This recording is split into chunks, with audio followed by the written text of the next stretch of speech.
Well, great day, everyone, and welcome to Spirit and Mind, where we discuss current affairs with faith and mental health perspective. I am Bishop Guy Robinson, and it is a blessing to be able to share with you today, and a blessing to have my colleague, Dr. Shepherd, with us. Good day, Dr. Shepherd. Yes, good day, Bishop Robinson. And how are you, sir? Doing very well, doing very well. No complaints. And how was everything for you this week? Everything's been good. Everything's been fast paced.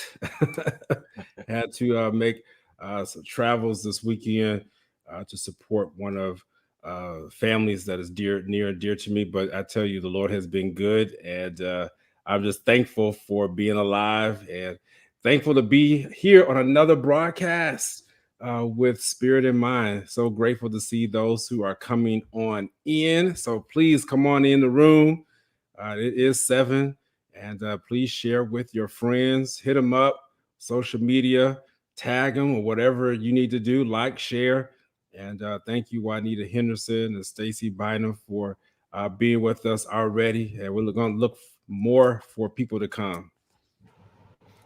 Yes. We love this time that we get to share via Spirit in Mind, and grateful for you being with us. And again, we're being blessed by the connections that continue, and so we just want to keep that going. It's always a blessing to answer emails and various questions, and to address various uh, um, topics that are posed to us by way of email. Sometimes after we discuss what we discuss, things kick in. Some of us, process the information and, come up with questions later on. And so that's why we appreciate staying connected, even beyond this formal spirit and mind time.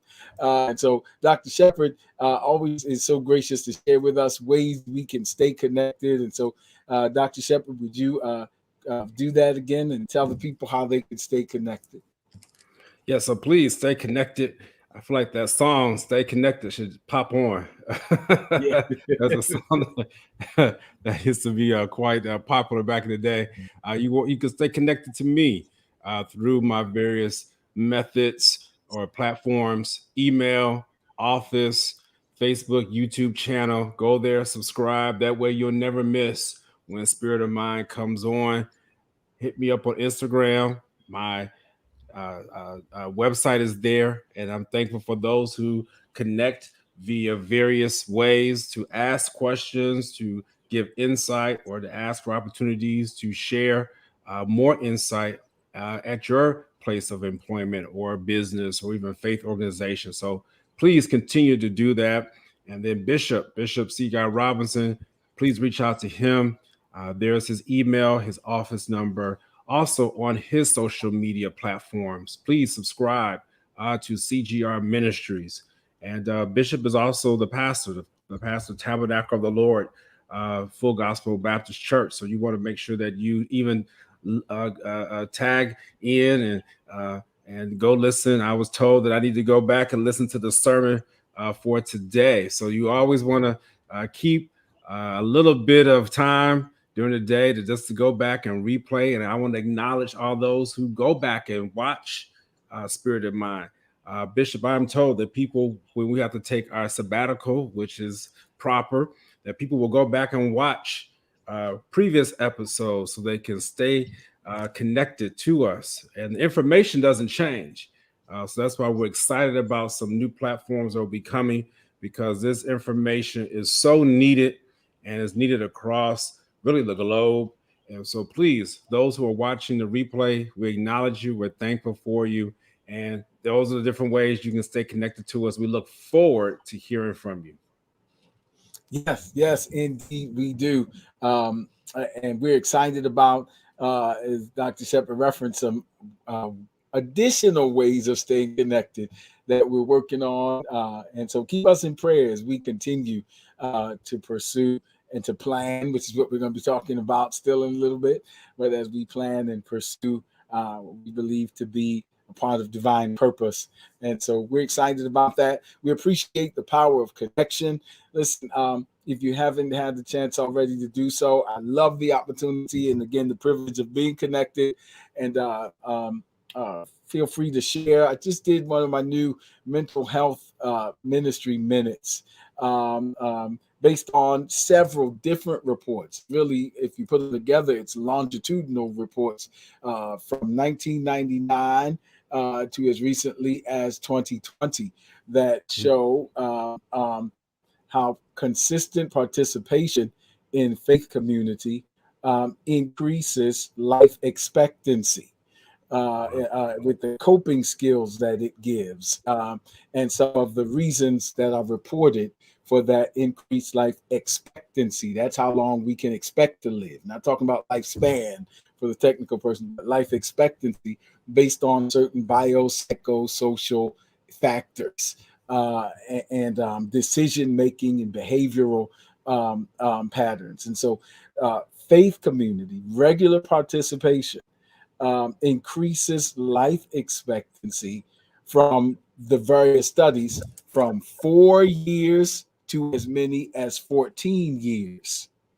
And for African Americans and people of color, it is on the higher end towards the 14-year additional life expectancy. There's something about that consistent participation. And so please feel free to share things like that we drop. We don't have time to cite all. I did do a little bit of APA notations on this last mental health ministry minute, as much as the format would allow, but just trying to make the point that this is evidence-based research that is showing these factors. And so things like that we want to share, just as we've taken on our mission to engage with a ministerial perspective to mental health awareness and advocacy as part of a holistic plan of biopsychosocial care. And so please feel free. That's what we get to do when we stay connected. And so I'm grateful for that. Share that with someone so someone gets into somebody's church and stays connected and finds divine purpose and destiny. So that's the power of connection. So I'm looking forward to staying connected. Dr. Shepherd, we talked about for the last couple of weeks, it's the beginning of the year, and still the first quarter, even though we're in the second month now, we're still in the first quarter of the year, and still an appropriate time when people maybe have a natural acquiescence towards planning and even formally or informally talking about expectations for this year, and maybe even consciously or unconsciously living with those expectations. And so we've been talking about it for the last couple of weeks. And Dr. Shepherd, you want to do the recap and bring us up to where we need to be, and then we'll see how we go from there. All right. Yes, and I'll do as quick of a recap as possible. Only maybe 1 minute, 2 minutes here. We can throw up the slide, Minister Cat, from last week with the outline. We've been talking about goal setting and what the things that we do to prepare for goal setting. And we gave you various different steps to make sure that you are in line with those principles of effective goal setting. And so here they are once again for a brief recap, brief refresher, and pray without ceasing, aligning your goals with God's purpose. And under that particular heading, we had some subcategories of where we talked about clarity, challenge, commitment, feedback, and task complexity. And then we talked about how it's necessary to form, nurture, accountability relationships. And these are things that we are looking for everyone to do if you're looking for effective goal setting. Again, that looks different for all of us, absolutely. But this is a framework, if you would. This is a template of how to move forward. So many people ask, Shepherd, how are you able to get done what you're able to get done in such little time? Or or you're only one person. How are you able to still do this? Well, number one is not me. All right. And we're going to talk a little bit about that, I'm sure, as we go into some of these questions that come out of it. Because what happened at the end of our last broadcast is that we started talking about what happens when you have done the various steps. You pray without ceasing, you align with God's purpose, and you form those nurturing relationships, and you have those other subcategories, and yet and still your goal is not met.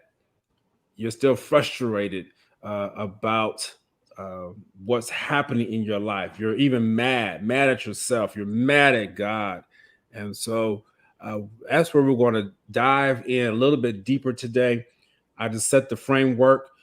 So now we're going to get into this, because I can hear someone saying, Shepherd, I've done all those things. I've done those things repeatedly, and yet I'm still on hold. Yet it feels as if I am, some folks, going backwards. So we want to talk about that. We want to encourage you. We want to talk about some ways in which we can help you in accomplishing those goals. So, Bishop, that is where we left off, and I believe this is where we will pick up. Yes. Thank you, Dr. Shepherd. And I'm just inclined to ask some of our Spirit of Mind family, it may be, of course, to feedback with us on that, so we know that that's just kind of affirm or confirm that you've been in that place, or know what it is, even maybe in the past, or maybe even right now, to say, why isn't this working? Why isn't my plan turning out? Listen, maybe even this year. I mean, we are technically in a new month, and so maybe you made this plan January 1st, and it's into the first week of February. You may be going, why isn't this working? So just by anybody who's bold enough to say been there, just put that in the chat line if you don't mind being so bold. You don't have to give a bunch of details, but just, or maybe put a raised hand in the emoji. I know I've been there. I'll start. If you've heard me say Proverbs 19:21 is sort of like entrenched in my mind. Many are the plans in a man's heart, but it is the Lord's purpose that will prevail. Because I know I've made plans, and I know I've had plans, and I've had plans to change, and plans that I've had to adjust, plans that I've had to say, this isn't working. Oh my goodness. And so that's really the in short, that's a big part of it. The Lord's purpose prevails. And so that's a big answer, really the short answer to it. Say, man, I planned, I did all of this, or as man, who's the English author? John Steinbeck, the American author, in Mice and Men, said both the plans of both mice and men often go awry. Things change, or as the ancient Hebrew wisdom tradition says, we plan, God laughs. And so these are all just different ways of saying, wow, yeah, been there. I made a plan. When I was 20, we talked about where I was going to be. In fact, and I'm just starting off, but I'm just, it's kind of interesting, even if you listen over the stages of our life development cycles, how our plans change. When we're kids, I'm going to be a fireman. I'm going to be an astronaut. I'm going to be, I'm going to be a police officer. I'm going to be it's like 5, 6, 7 different things. And then, as we go through life, that plan changes. By the time we become adolescents, young adults looking for identity, and then we sometimes end up doing something that makes a living, that kind of thing. And so now it's making a living. And then here come the 30s. And it's like I did what I was supposed to do. Now I'm getting nervous and I'm going to do what I want to do. These are all stages in a very developmental cycles of life crises. To say, wow, when I was 20 and you asked me what I was going to do when I was 35, and we consciously or unconsciously compare those. This is where I expected to be at 35. And now, wow, seemed like just yesterday I was 20 and saying this is where I'm going to be when I'm 35. And now I'm 35. And how does what I'm doing compare? How does the experience match up with the expectation? Uh, and so yes, somebody in the line has that that's a variation of the Hebrew wisdom tradition. There's when to tell God something funny, tell him your plans. So, we say that not to make light of it, but to just say that life presents things that change us, and in some ways it's good to have a kind of flexibility and openness and even perhaps some humor about it, as opposed to always being frustrated. So let's start with this scripture. I'm just going to present some things, and we'll see where that takes us. um, we aren't the first people to be disappointed with what we thought was going to happen, and even disappointed from a perspective of believers.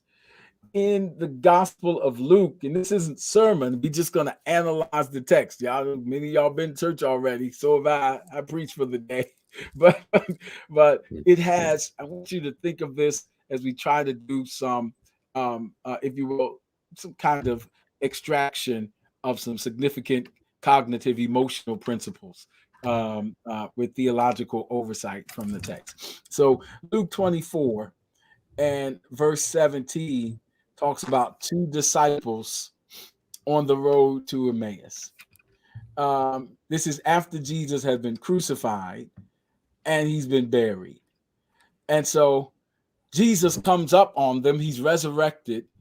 And the previous verses say that the two disciples, their eyes were restrained so they could not see him. Another gospel writer says that he was in another form. So Jesus comes up on them, and wonderful counselor that he is, he asks a motivational interview question.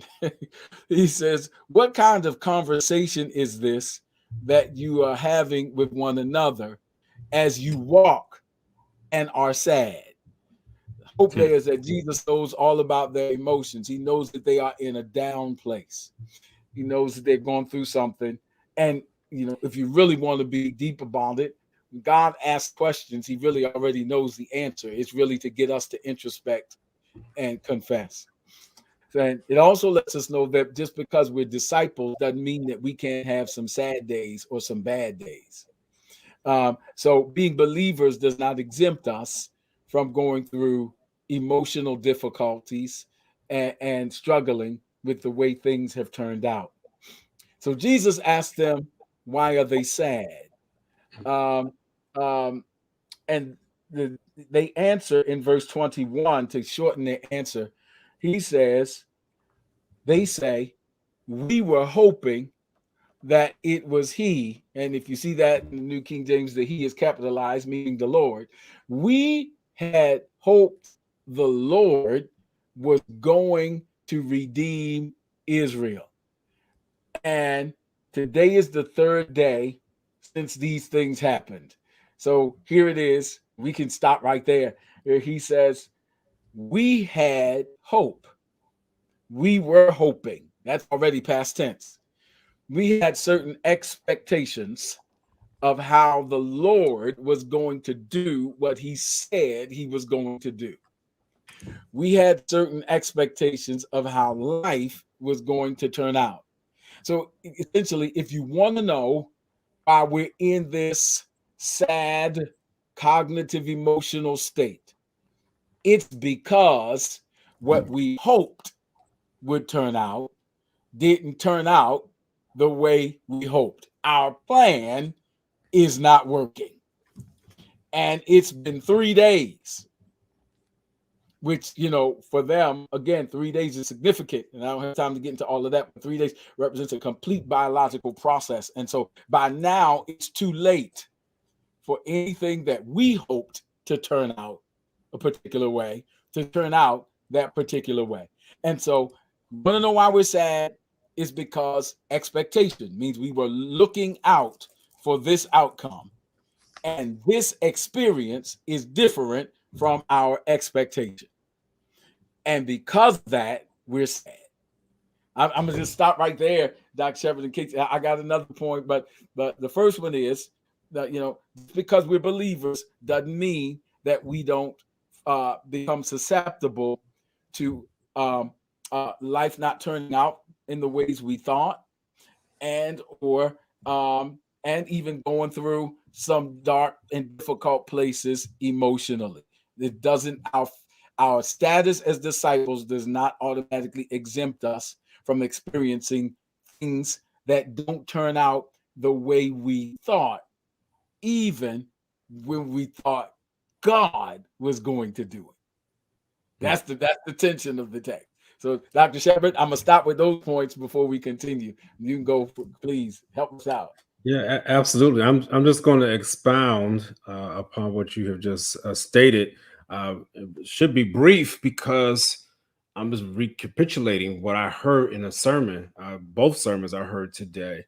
The one service that I attended in person, and then as I went back and listened to my own pastor today, and it's just amazing how the Spirit of the Lord is really across, and this is a whole different state, Bishop, where I was in Virginia, and how the Lord is just saying the same thing. And it really just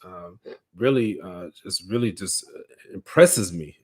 I can't think of a better word, right? It just amazes me how the Lord is just really speaking to his people about humility and about how to be able to walk with him. Um, and how does that apply to what you're just saying? These two gentlemen, they were walking, and one of the texts for the sermon that I was in person with today was about the steps of a good man or a good woman are ordered by the Lord. That applies here with the whole goal setting, because as you are carrying out these various principles and you're abiding by them, you cannot forget that your steps have already been ordered by the Lord. Uh, for some people, that is assuring. For some people, is not assuring. I'll be honest with you. And that's even what the message was talking about. There's a faith principle here. You think about it for those two gentlemen. Their plans were that the Lord would, come back to them. They were expecting for Jesus to come back, but it was 3 days later, and they were disappointed. And so, what I'm hearing you say, Bishop, and hopefully people can apply this practically to them, that as you are walking out the various steps that God has ordained for you, has ordered for you, has already prefixed, if you would, for you, that mentally you have to keep that in mind, that there are going to be some challenges on those steps that are already prefixed for you.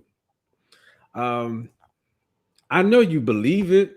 Well, I won't even say that. I know you can even process that.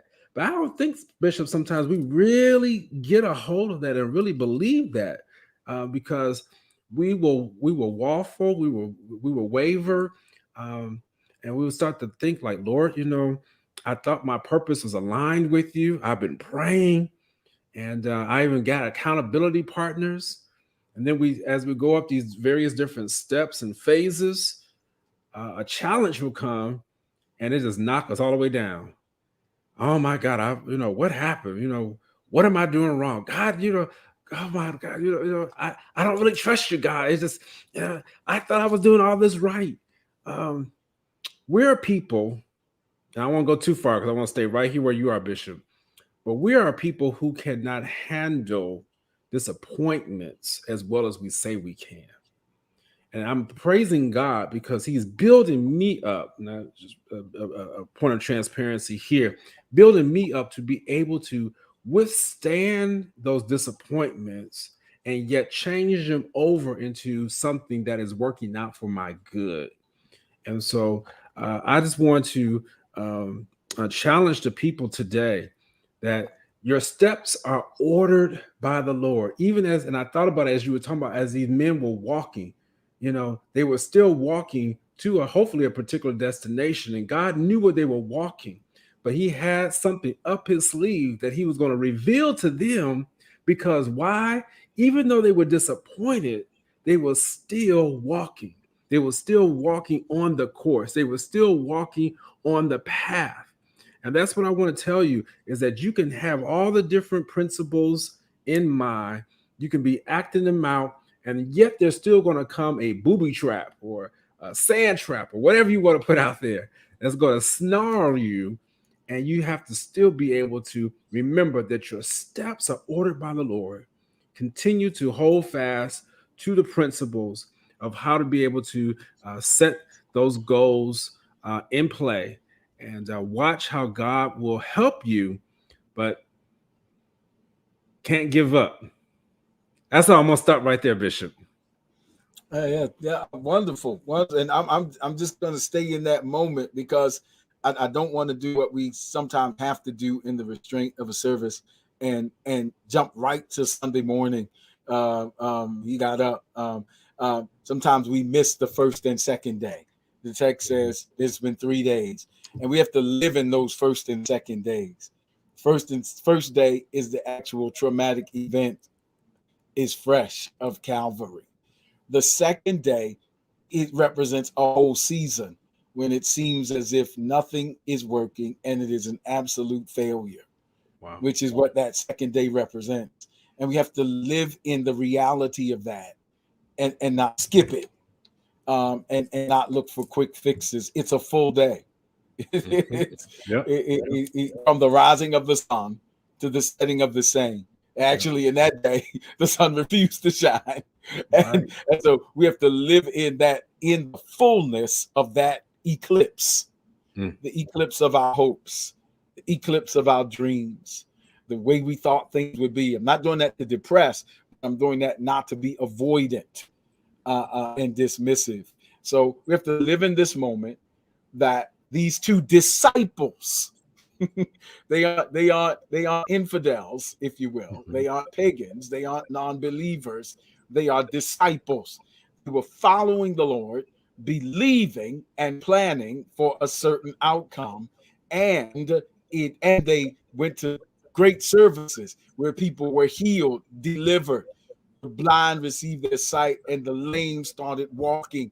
They've been in miracle and deliverance services and Jesus's outdoor conferences, and they've been to the best of the moments. And surely, if those things happened, then surely this was going to happen. But this plan right now seems like it's not working, and so they're walking on the road to Emmaus. Emmaus is away from where they're supposed to meet. Jesus said to the women who met him at the tomb, said to them to preach this word, meet me in Galilee. They are on the road to Emmaus because life and plans have not gone the way they thought, and because it didn't, they're walking away from the assignment. And in that moment, they quitting because it doesn't look like it's working. So they're walking away from it. And the wonder of the text is that Jesus meets them on the road of walking away. And it's a divine interception. and so that and hopefully that's what this Spirit in Mind moment is for somebody who is walking away actively, walking away from your call, walking away from ministry, walking away from your assignment, And so, because why it didn't turn out that way. And so now let's go to the second thing. Um, Verse 21 says, we were hoping that it was he who was going to redeem Israel. So what does Jesus do? Well, we can skip because I'm just kind of moving through it again. We've already preached, we just talking. But on verse 27, he says in Luke 24:27, and beginning at Moses and all the prophets, he, again, capital H meaning Jesus, expounded to them in all the scriptures the things concerning himself. Actually, at verse 26 and 25, he said to them, O foolish ones and slow of heart to believe all that the prophets have spoken. Ought not the Christ to have suffered these things and to enter into his glory? And beginning at Moses and all the prophets, he expounded them all the scriptures, the things concerning himself. Here's the point. Here's the cognitive emotional development point. He says they're disciples, and they clearly have had exposure to the word, because he says, haven't you heard this before? And he opens the same scriptures that they have read before, but he gives them insight to understand that everything that is happening according to God's plan. Now, here's the big point. So that means that in order to address their sadness, he has to correct their theology. Because poor theology will create some of the sympathy and cognitive emotional distortions that we have going on are because our theology is off. And here it is.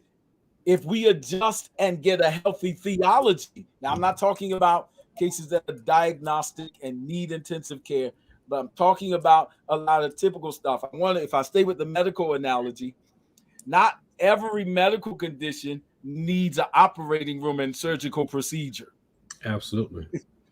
Some stuff, if we just make a few lifestyle adjustments, some stuff, if we just make a few behavioral modifications, some stuff, the doctor might even say the proverbial take 2 aspirin and call me in the morning and then say you're all right. But my point, to stay with the analogy, is like not everything requires invasive surgery. Right. And so what I'm trying to say is that some stuff that will keep us in a good state emotionally and even cognitively in terms of how we think can be helped significantly by good, solid theology. And it raises the theological question that have we become too accustomed to a kind of name it, claim it, drive through, put your order, and God is obliged to fulfill your order in the drive-through kind of theology.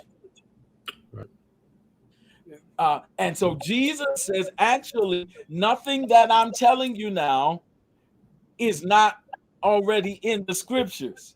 It's just that your interpretation and application was not there. And because you misapplied the word, it's affecting your expectations and subsequently your cognitive emotional state.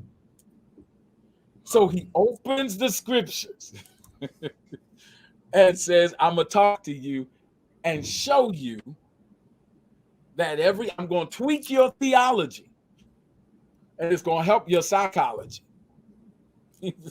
So he shows them what's already in there. And by the time they finish, verse 32 says, and they said to one another, did not our heart burn while he talked with us on the road and while he opened the scriptures to us? So much so that they rose up that very hour and returned to Jerusalem and found the 11. A theological fix actually got them back on track, back in their purpose, and back in their destiny. Wow. That's all. That's all. So we have to be prepared. That goes back to the point we made by having accountability partners, because we need people in our lives who will help us to say, "Hey, bro, I know you're a believer, but right there, can we work on your theology, your concept of God?" Because you kind of treat them like a magic genie, and we do live in a culture of consumerism, and sometimes we forget, that it's really all about the will. Mm-hmm. Wow. And that the Bible says God has predestined these things before the foundation of the world, according to the Yes. counsel of his own will, which means Wow. that he only consulted himself about what he was going to do, not just now, but throughout time. And so, and so when we understand that, then our assignment is to know the will of God and pray what Jesus taught us to pray. Let your will be done. And so now his will might be different from what we interpreted, which is why we have to be flexible, which is why there's so much profundity in this text. So the question is, when we plan and it doesn't seem to be working, are we willing? Some stuff just now this is the pastor side talking. Some stuff, if you really have a good accountability partner, good pastoral covering, that will open the scriptures, it can really help a lot of what's going on in our head and hearts. To a great degree. That's not excusing it. Y'all know I wrote a whole book on collaboration, but I'm saying it starts with Wow. a healthy theology. And And I so maybe concur, Bishop. God to do something that really God had already planned out. And so now, can I adjust my plan? But what they're really sad about is they're grieving the loss of an expectation that they designed. And that's okay. You grieve that. Just make sure you eulogize it and commit it. And so here's the good news of the text. By the time it finishes, it says our hearts are burning. They went from heartache to heartburn. Wow. I'm not going to preach, but my point is that is so very important, so that what God has planned can live. So are your plans flexible enough to die if God tweaks our theology? If the Lord shows up and says, it was already right here, the plan's not changing because the plan was set. You just need to catch up and let go of what you gave life to. So can I tweak your theology? Can I eulogize your intentions and your plans and commit them? Can I commit them earth to earth, ashes to ashes, dust to dust? And will you trust that what I have in store for you is going to exceed your expectations? That's the hard part to absolutely sit with and live with. So I'm gonna stop right there. Well, Bishop, I mean, you can tell Bishop has been on a 100 from this morning. This is just amazing. Wow, and I just really want some of that just to settle, because that really was very full and really it's feeling. That's probably the verb. Let me just say this, and I'll just back up what we said at the very beginning. When Bishop gave the stats, we quoted about people attending religious services, attending church services. Could it be the reason why you have not received your answer is because you gave up on going back into the house of the Lord at this point in time in your life? Now, you're hearing this from the physician, you're hearing this from the doctor. There's nothing to be afraid of going back into the house of the Lord, period. I'll say it again. There's nothing to be afraid about going back into the house of the Lord, period. Um, there has not been any recent evidence of anything that would cause someone to be more at risk of catching the coronavirus at a house of worship than at the grocery store, at Giant grocery store, or at Costco, wherever. I'm just making it plain for you. Could it be that we have not taken the time to ask God, Lord, I've done the goal setting, I've done what you've asked for me to do, but we did not actually take our plans to Him, and then actually sit under the teaching to allow us to fix our minds on what God has called for us to do. Now, I don't know if anybody out there is going to be transparent enough or honest, but I will. There's been some plans I had in my mind, and I knew what I was going to do after I left the house of worship. That was nothing, anything that is, quote unquote, inappropriate or bad, but it's just I already had it in my mind. This is what I was going to do. I planned it out this way. It's going to be 1, 2, 3. I tell you, Bishop, I went to the house of the Lord with the plan in place, and the word of the Lord changed my mind. I've never been any other place. And this is the honest to God truth. I was thinking about it even today as the word was ministering to my heart and to my soul. I said, Lord, I came in a certain way, but I'm leaving out more inspired. I'm leaving out more encouraged. And yes, I'm a man of science. I'm a scientist. But let me tell you, there is nothing like the word of the Lord to come in and to change literally your thought pattern on how to be able to approach a situation. I think I told this once before, but I feel it here now is an appropriate time again. I can remember my first year of undergrad at the University of Chicago. It's just so fitting that I have my sweatshirt on. And I was taking algebra at the time, college algebra. And no, it wasn't. It was calculus. My bad. Calculus. I've never understood calculus and still don't really to this day understand calculus. And Bishop, I was in danger of failing calculus. They put someone in who was a student teacher. Anybody know anything about universities? They put student teachers in to teach so they can have their own places of residence at the university. That's part of what they would do as a grad student. They had to teach the undergrads. Well, let me tell you, they put the wrong one in my class because he couldn't teach. And I was in danger of failing, Bishop. And had spent the whole Sunday, next day was the final, trying to rack my brain, and nothing was clicking, Bishop. I said, let me go to church. I'll go to, this is when they still had church Sunday night. I'm kind of dating myself now.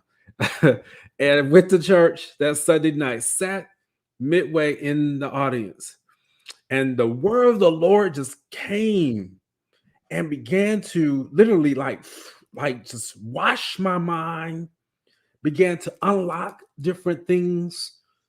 And I said, Lord, I feel like my mind has opened due to me coming to the word, coming to the house of the Lord, hearing the word, hearing the praises. You know what happened, Bishop, when I went back to my dorm that Sunday night? I opened up my book and I began to do problems that I could not do earlier that day. I began to answer problems. And I was so scared, Bishop, the next day on that Monday. I was like, God, please don't let this thing have drifted away. I'll be honest. I was like, I think it was just a fluke. He moved my grade from a D to a B. And that's hard to do based off of one exam. That means that I aced that exam because I submitted my plans back to God. I thought I had figured it out. And as you see, I had not, but the Lord allowed for me to go back into the house of worship. I'm going to encourage someone today. You've been hesitant about going back into the house of worship. I don't know whose house, or I just pray it is a Bible teaching, sound doctrine word where the Holy Spirit rules and where he is in control. And so I want to encourage you. You need to get back into the house of the Lord. I know you like the convenience of online worship, but let me. The doctor is telling you, I'm telling you that it's time to get back into the assembly of ourselves in a way in which you can hear the word of the Lord, draw from the strength that you need, so you can be able to actually carry out the steps that God has ordered for you.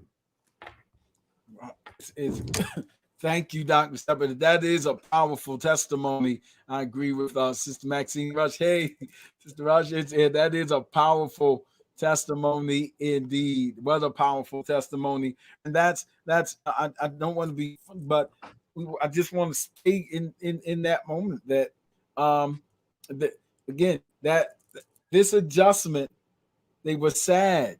They were really going through. They were walking away because life wasn't turning out the way they thought, and the Lord wasn't doing what they thought He should do.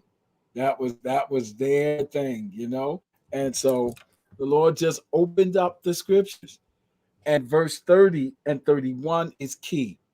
It said, "Now it came to pass as He sat at the table with them." Tabernacle watchers know we talking about the table and what this theology of the table. But as He sat at the table with them, that He took bread, He blessed it, He broke it, and gave it to them. Now remember, they didn't know who He was before. Then their eyes were opened and they knew Him.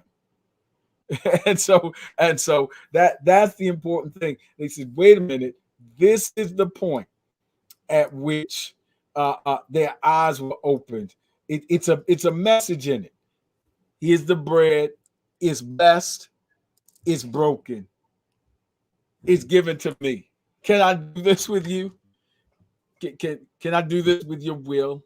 Can it with your plans? Can broken plans be blessed? Can there be a blessing in broken plans? That this is what I thought it was going to be. But those plans, in my mind, like I envisioned it, were broken, and yet it's blessed because it's the Lord who's in it. And He's changing their mind, and the eyes were open so they knew Him. Up until this moment, they were so in their grief, they didn't know Him. Too grieved to even see or hear God. Yes. Too much in this place of grieving what are really the plans that I made. And so what the Lord really lovingly does, it's really, and so many times, honestly, if we're honest with ourselves, we're having an emotional temper tantrum in various ways because we do live in a culture. That's where culture influences. I don't want to get too technical, but theologians that may be watching, we call it the seats in life or our station in life, and our culture influences our theological interpretations. And we do live in a consumerist culture, and it is easy to slip some of that into our comprehension of God as if He is our short order cook to deliver what we ordered hot, fast, and ready. And the Lord reserves the right to say, no, that's not going to be it. And so how do we, and we may say we don't, but this is how you know it. Imagine if the Lord did this. Imagine if the Lord did this.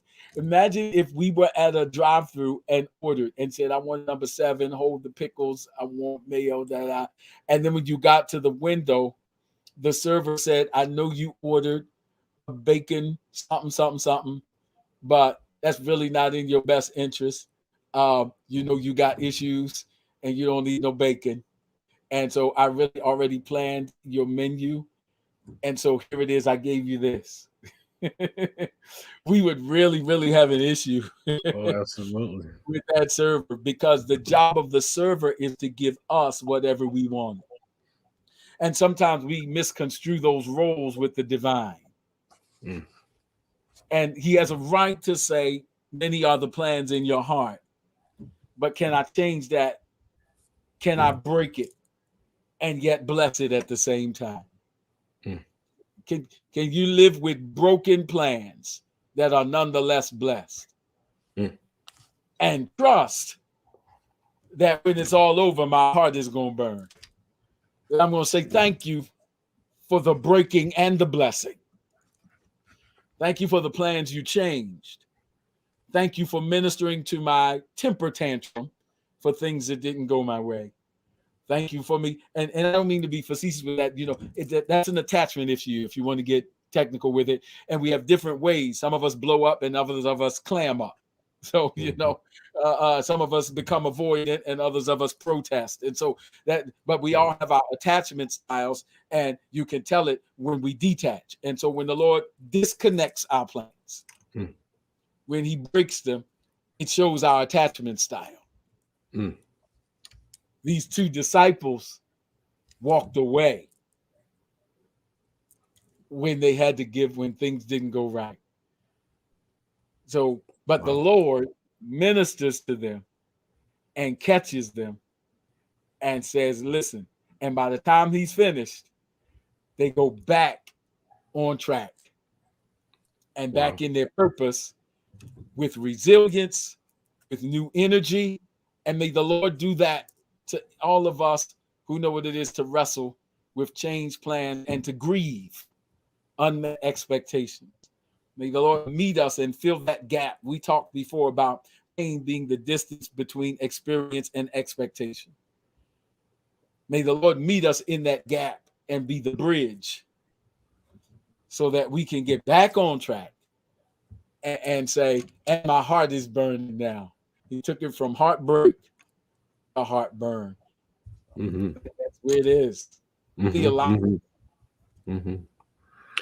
Bishop, this has been so good. And what I want to do is kind of whet the appetite, because one of the questions that we need to deal with is not only the frustration pieces, but some of the grief that we've also been talking about today, the disappointment, frustration, grief, and disappointment. But we also have to talk about our posture as we go through our goal settings. There's not enough time for us to talk about that today. But one of the things I've also been hearing through the word of the Lord, through those mouthpieces of God, and in my own study, is our posture as we are walking through, and in particular about humility, and about how humility breeds or begets wisdom. There's a connection there between the two. Sometimes our goals are not coming to fruition, or not manifesting, or they're just not taking place because we haven't been wise. And we haven't been wise because we have not exercised or been living in humility.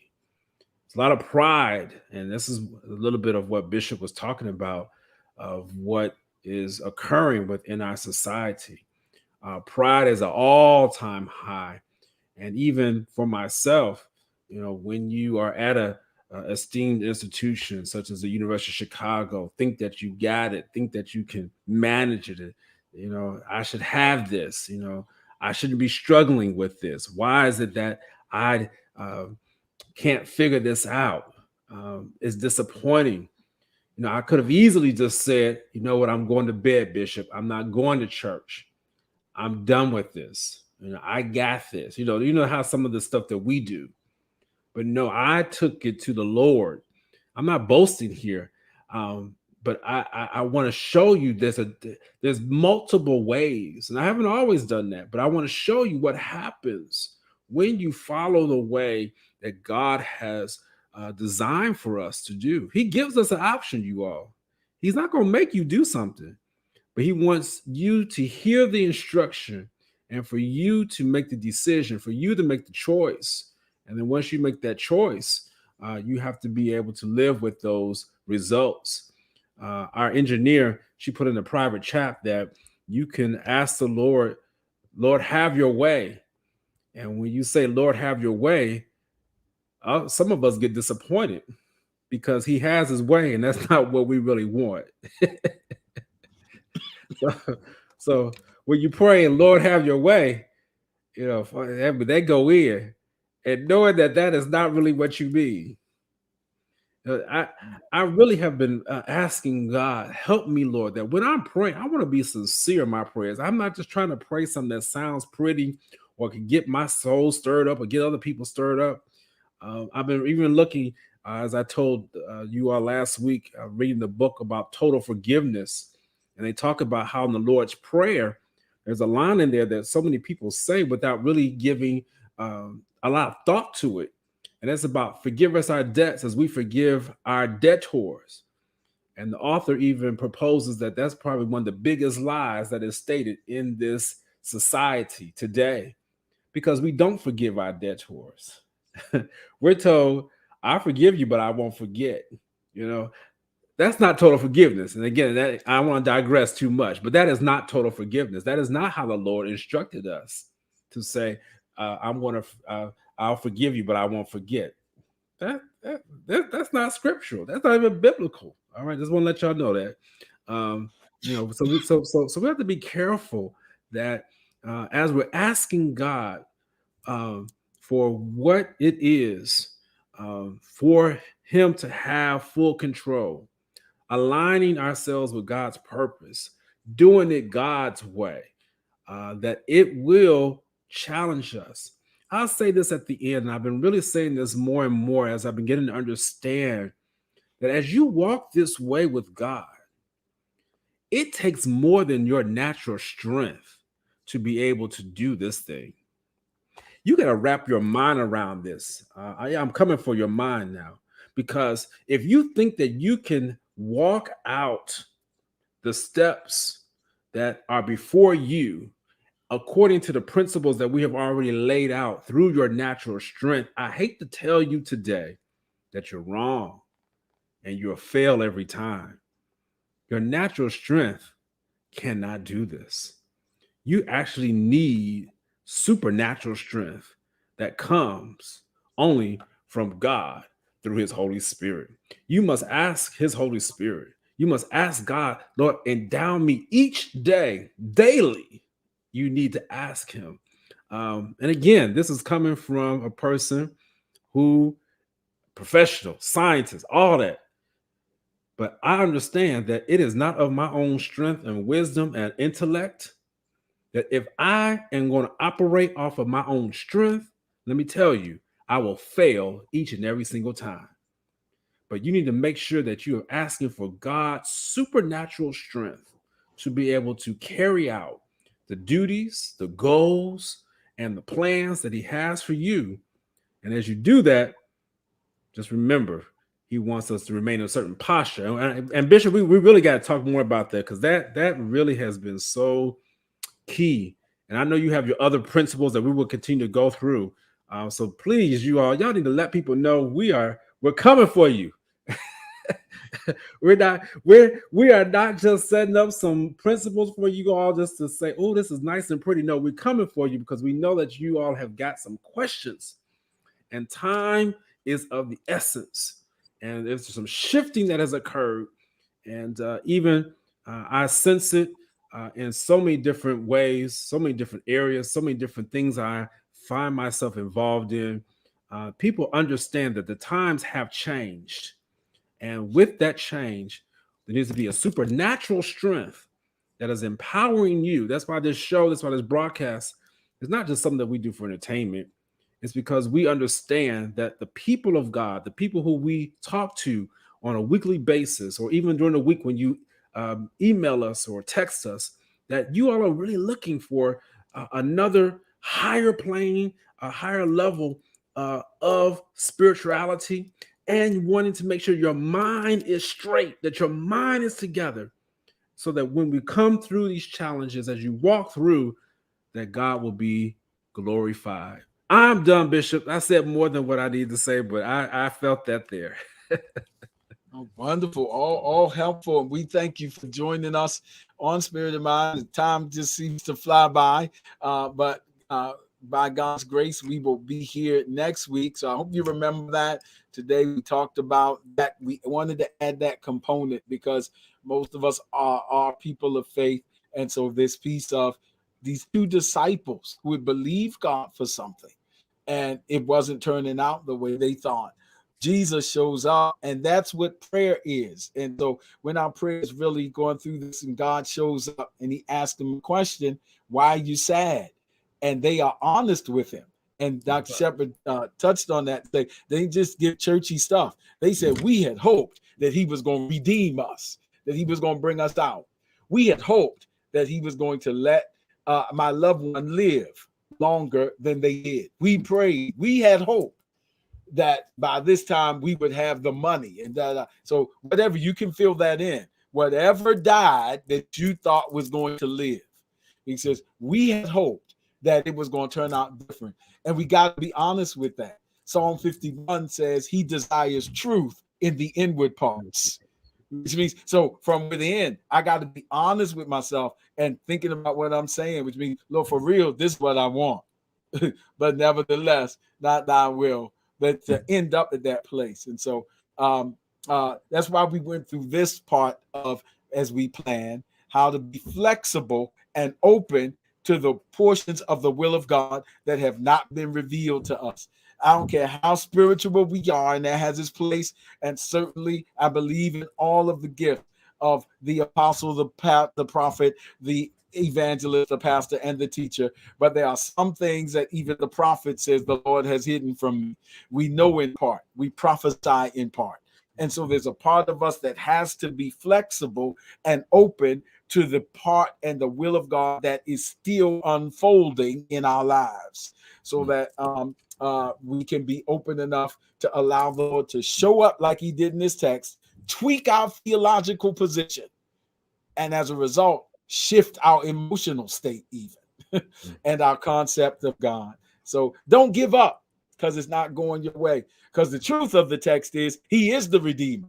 They said we had hoped he was going to redeem.